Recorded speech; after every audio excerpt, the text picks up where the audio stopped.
उसमें जब दिक्कत आती है तो ये दिक्कत आती है। अच्छा, तो क्लाइंट सिंड्रोम अच्छा क्लाइंट फिल्टर सिंड्रोम में बताइए, क्लाइंट फिल्टर सिंड्रोम के बारे में बताइए। क्लाइंट फिल्टर सिंड्रोम में 47 क्रोमोसोम हो जाते हैं एक्स और वाई। तो वैसे तो मेल रहते हैं जो इंडिविजुअल होता है, लेकिन उसमें फीमेल लाइक कैरेक्टरिस्टिक पाई जाती है। मोनिका, मोनिका जी आप सुन पा रहे हैं?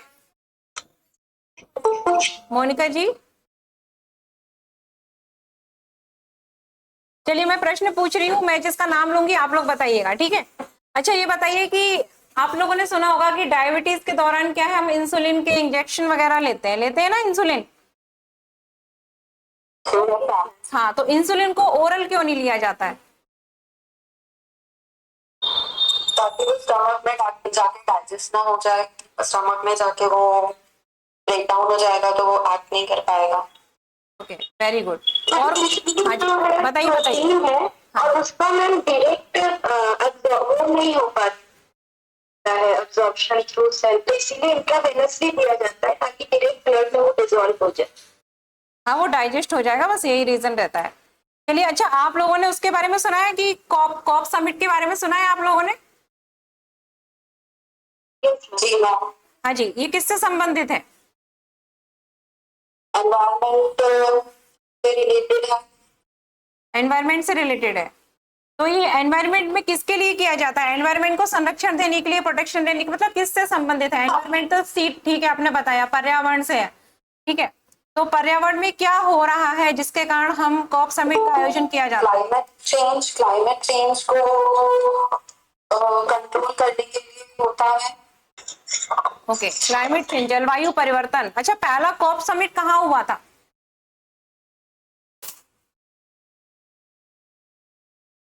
United states of America.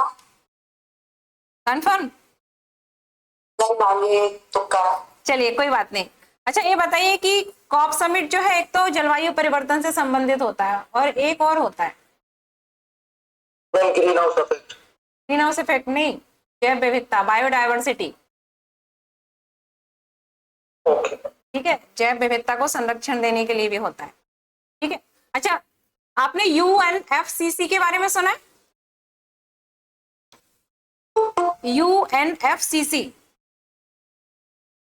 आप लोगों में से जो भी यूएनएफसीसी के बारे में जानता हूं, मुझे उसका हाँ जी बताइए। Rakesh. United nation framework for climate change. Convention of climate change, convention of climate change जो कॉप समिट है, ठीक है, इससे संबंधित है, याद रखना। अच्छा चलिए ये बताइए कि रिफॉरेस्टेशन, ठीक है, रिफॉरेस्टेशन और डिफॉरेस्टेशन में क्या अंतर होता है? डिफॉरेस्टेशन मतलब पेड़ काटना और रिफॉरेस्टेशन मतलब पेड़ उगाना दोबारा। पेड़ उगाना, डबल से, जहां पर पहले वृक्ष थे और हम लोगों ने उसको काट दिया, वहां पर फिर से उसको, ठीक है, लगाना, ठीक है, सही है। अच्छा ये बताइए कि अभी एनवायरमेंट से रिलेटेड ही प्रश्न चल रहे हैं, ये बताइए कि अगर ग्रीन हाउस इफेक्ट ना होता तो हमारी जो पृथ्वी है, अर्थ है, इसका टेम्परेचर कितना होता? माइनस में हो जाता, माइनस, कोल्ड होता। माइनस में हम नहीं रह पाते, कितना हो जाता अप्रोक्सीमेट? -15 degree Celsius. -15 की -18? -15, -18 के अप्रोक्सीमेट, ठीक है। चलिए 15 भी बोल रहे थे तो राउंड फिगर में ही था, -18 के अप्रोक्सीमेट हो जाता। और वैसे अगर देखें तो हमारी जो अर्थ है, इसका एक एवरेज टेम्परेचर कितना है, औसत ताप अभी कितना है? 33 कहाँ से आ गया? एवरेज, औसत की बात हो रही है। 50, आकाश जी ने बिल्कुल सही बताया, अप्रोक्सीमेट कितना 15 है। और अगर ग्रीन हाउस इफेक्ट नहीं होता तो -18 डिग्री तक पहुंच जाता, और हम लोग नहीं।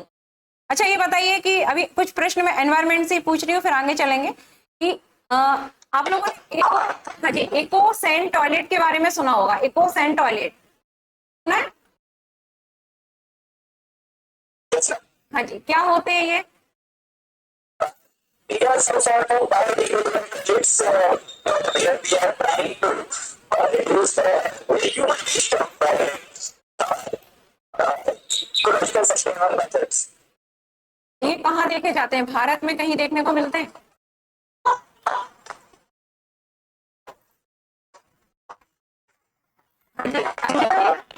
अंजुम जी, राकेश जी, मोनिका, आयुषी, हाँ जी, तुहिना, कहाँ तुहिना जी बताइए। और रेल चौकी हमारी मैडम जी वो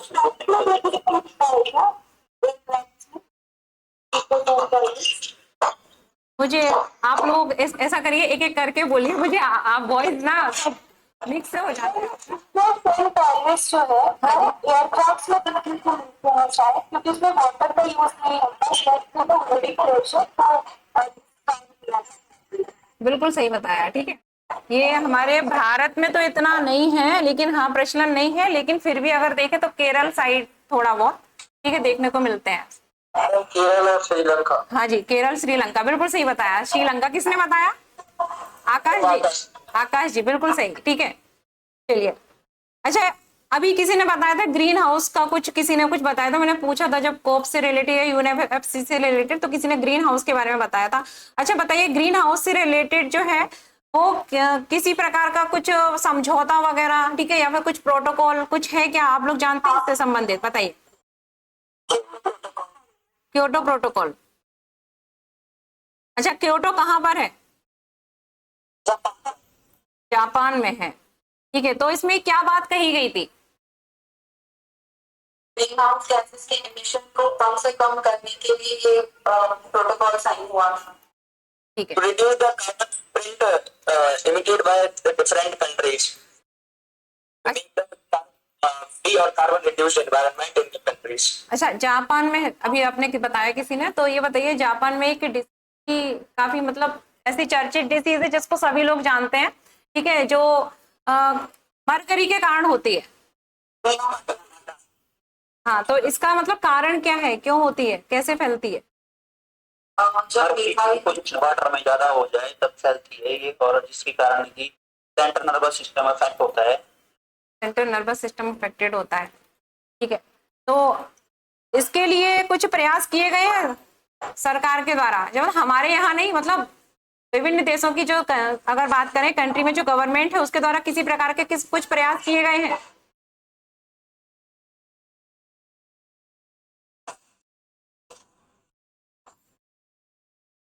जो मर्करी पॉइजनिंग है उसको रोका गया था। मर्करी को जो जिन इंडस्ट्रीज से रिलीज हो रही थी वो इंडस्ट्रीज को कुछ चेक किया गया होगा ताकि मर्करी का जो एफ्लुएंट है वो पानी में बहाया ना जाए। ये बताया। अच्छा ये बताओ कि यूवी रे जो है वो हमारे लिए नुकसानदायक है हम बोलते हैं, ठीक है, तो हमारे शरीर के बॉडी के ऐसे कौन से पार्ट हैं जो इससे सबसे ज्यादा प्रभावित होते हैं यूवी रे से? स्किन कैंसर सबसे ज्यादा कॉज करते हैं।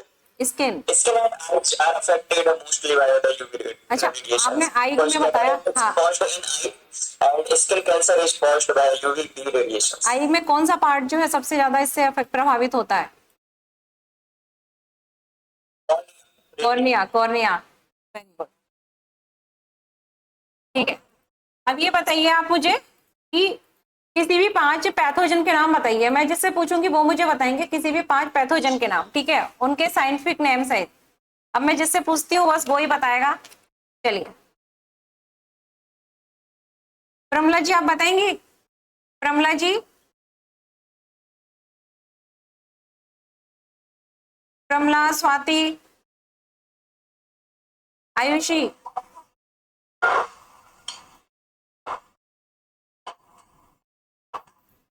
चलिए अंजुम जी आप बताइए।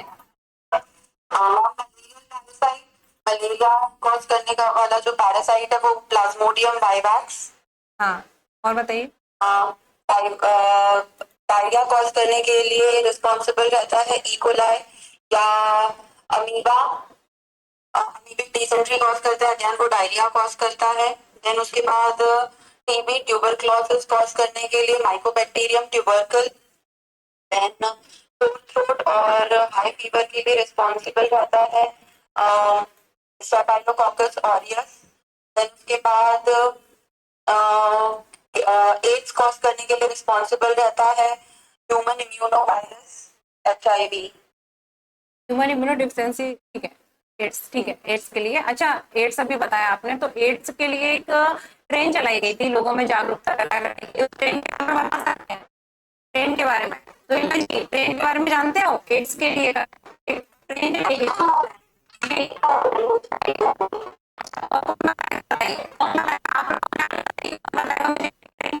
जागरूकता पैदा करने के लिए, अवेयरनेस लाने के लिए, एड्स के लिए रोक है, ठीक है, तो उस ट्रेन का नाम बताइए, क्या था?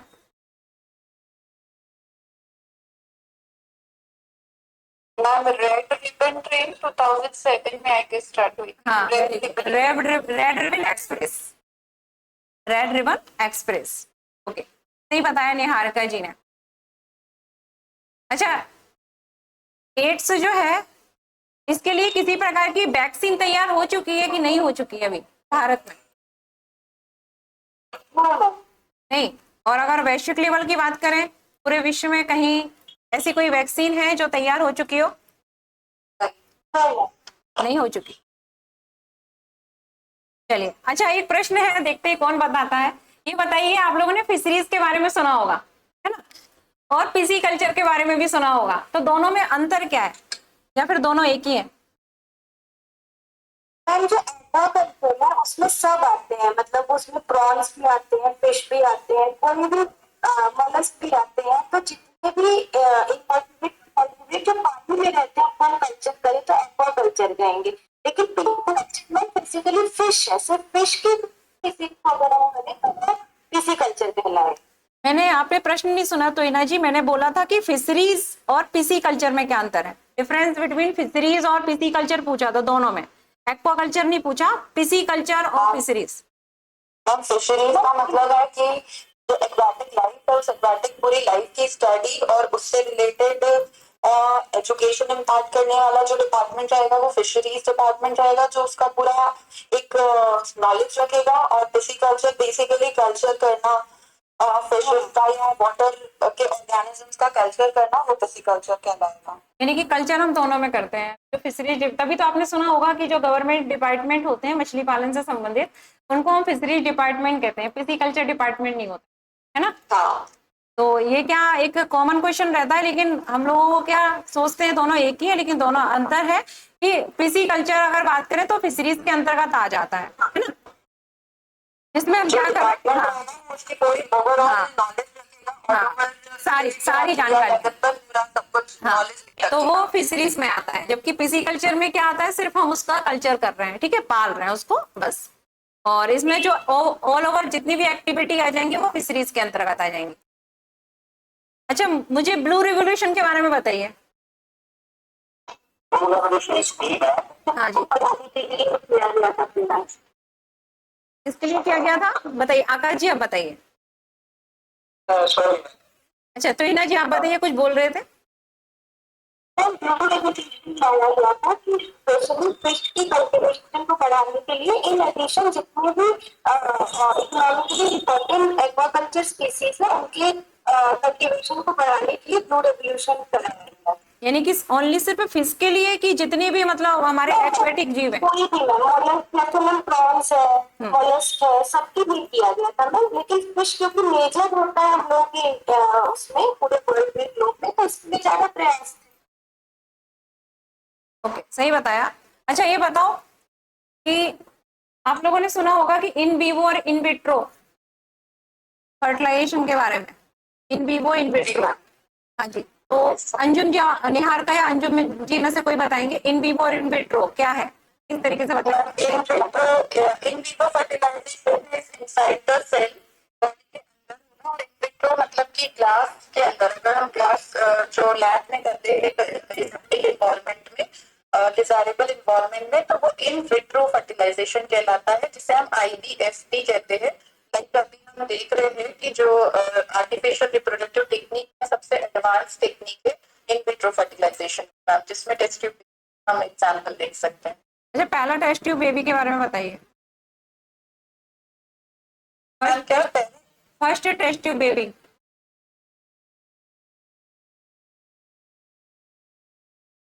चलिए कौन बताएगा? फर्स्ट टेस्ट ट्यूब बेबी, देखिए और भी लोग हैं, आप लोग भी आंसर दीजिए। If I can recall correctly, Karupriya Agarwal is the first to release produced in India with the help of IDA program. अच्छा, इन्हीं को क्या बेबी दुर्गा भी कहा गया था क्या? जी, बेबी दुर्गा। अनुप्रिया कहाँ की थी इंडिया में? कहाँ से? अच्छा, वेस्ट बंगाल की थी, कंफर्म? वेस्ट बंगाल के शायद हो सकता है। चलिए कोई बात नहीं, इतना नहीं पूछते। चलिए, अच्छा ये बताइए कि आप लोगों ने सुना होगा कि लंग्स, ठीक है, लंग्स हमारे जो होते हैं इसमें से लेफ्ट और राइट लंग्स की अगर बात करें तो आपने साइज के अगर उसमें देखें तो किसका साइज ज्यादा बड़ा हो, मतलब लेफ्ट राइट में से क्या अंतर होता है? दोनों सिमिलर होते हैं या कुछ अंतर होता है दोनों की साइज? साइज लेफ्ट लंग के कंपैरिजन में ज्यादा होती है क्योंकि जो हार्ट है वो लेफ्ट साइड टिल्टेड होता है और वो मीडियल स्क्रीन ऑफ कैविटी का पूरा एरिया ऑक्यूपाई कर लेता है, जिसकी वजह से जो लेफ्ट लंग है उसके लिए एरिया कॉम्प्रोमाइज हो जाता है। और इसी वजह से देखा जाए तो उसमें सेप्टेशन का भी डिफरेंस आता है। जो राइट लंग है उसमें 3 अलग अलग पार्ट होते हैं और जो लेफ्ट लंग है उसमें 2 पार्ट्स होते हैं। अच्छा, मुझे कार्डियक साइकिल के बारे में बताइए। कार्डियक साइकिल एक साइकिल 0.8 सेकंड का होता है और इसके लिए डिफरेंट फेजेस होती है। Arteriole, diastole, ventricular systole, ventricular diastole.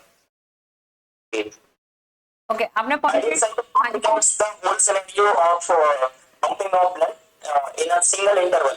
एक बार में हार्ट के ब्लड पंप कर पाना उसके पूरे सिनेरियो को कार्डियक साइकिल कहते हैं। 0.8 सेकंड का होता है और इसमें मेजरली 3 इवेंट्स होते हैं। It starts with atrial systole. Atrial systole is the contraction of atrium by which blood gets stored in atrium and then pushed down to ventricle. After that, ventricle contraction takes place with the help of ventricular contraction that moves forward in the vena cava and aorta. And through vena cava, blood goes to lungs and through aorta goes to different system of body. And ventricular systole is followed by the ventricular diastole. So in this 0.1 second, 0.3 second and 0.4 second, these combinedly form the 0.8 second, which represents single cardiac cycle. Okay, अच्छा ये बताइए, ऐसे note को तो हम pacemaker बोलते हैं, AB note को क्या बोलते हैं?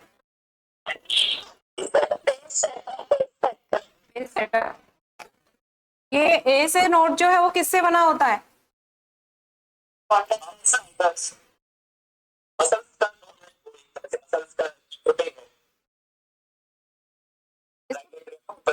इसको किसने डिस्कवर किया था सबसे पहले?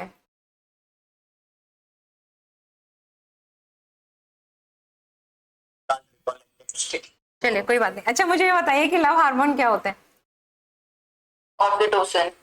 ये तो आपने बता दिया कि ये इसका मतलब ऑक्सीटोसिन को भी लव हार्मोन कहते हैं, लेकिन अगर आप लोग को डिफाइन करना हो अपने स्टूडेंट को, ठीक है, एज ए प्रोफेसर, तो आप कैसे डिफाइन करेंगे?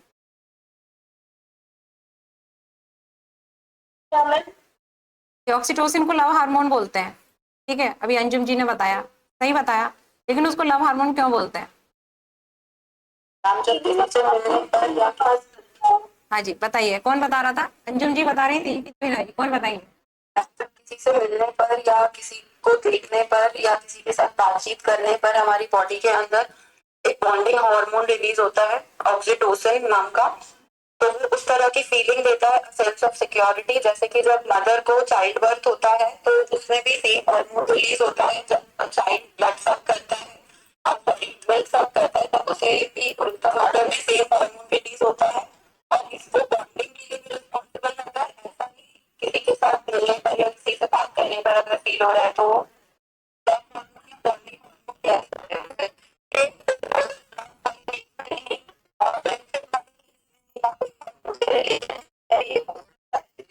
मेल में होता है, फीमेल में होता है कि मेल में भी होता है? दोनों में होता है ना।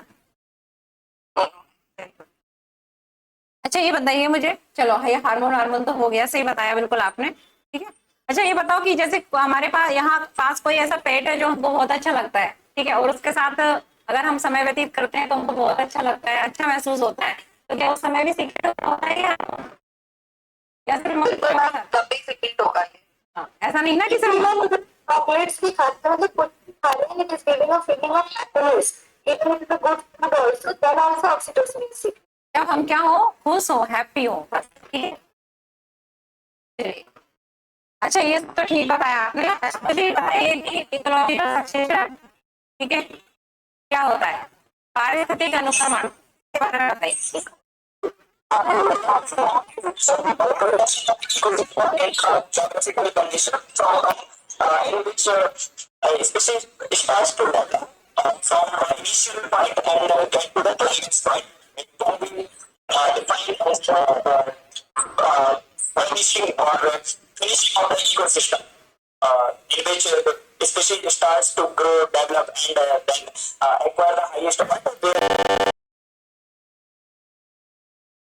to the saturation point. Rohilla जी, आप भी कुछ बोल रहे थे, आप भी बताइए, आप क्या कह रहे थे?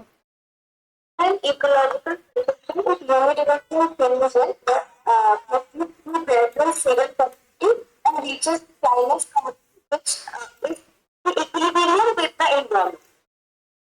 ठीक। अच्छा, मैं ये बोलूं कि इसमें से अगर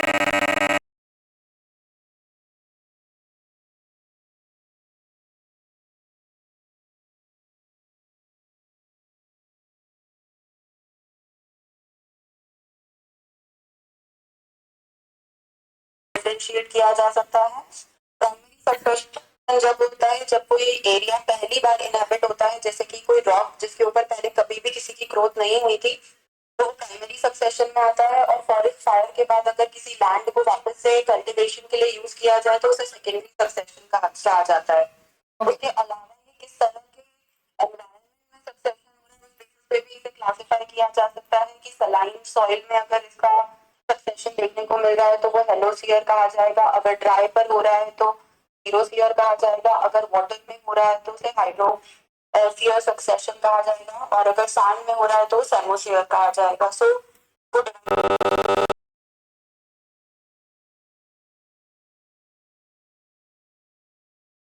जो सक्सेशन है वो फास्ट होता है और किस टाइप का स्लो है? प्राइमरी। सेकेंडरी फास्ट होगा क्योंकि सॉइल में ऑलरेडी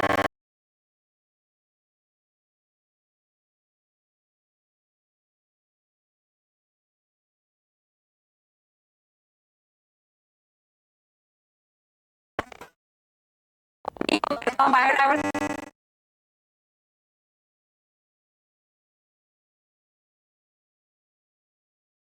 नहीं, नहीं, ये शब्द जो वेरी गुड।